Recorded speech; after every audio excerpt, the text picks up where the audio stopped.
बिस्मिल्लाहिर्रहमानिर्रहीम। अस्सलाम वालेकुम। मैं हूं अंसर और आप देख रहे हैं मेरा यूट्यूब चैनल अरब जम्बो न्यूज़। सऊदी अरब की ताज़ा तरीन अपडेट लेके आपकी खिदमत में हाजिर हुआ हूं।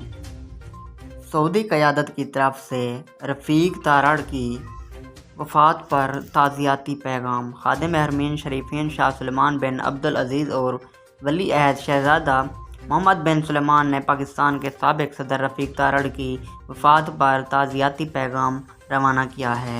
सऊदी प्रेस एजेंसी SPA के मुताबिक सऊदी क़यादत ने साबिक़ सदर रफ़ीक तारड़ की वफ़ात पर गहरे दुख और रंज का इजहार किया है।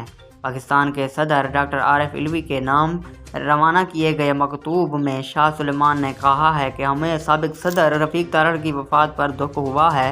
हम आपसे पाकिस्तानी अवाम और मुताफ़ी के लवाहिकीन से ताज़ियत करते हुए दुआ करते हैं कि अल्लाह ताला उन्हें बुलंद दर्जात से नवाजेगा।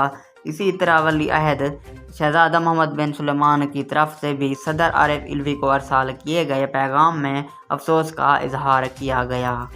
अगर आज की वीडियो अच्छी लगी हो तो मेरे वीडियो को लाइक कर दें। चैनल पर नए हैं तो मेरे चैनल को सब्सक्राइब कर दें।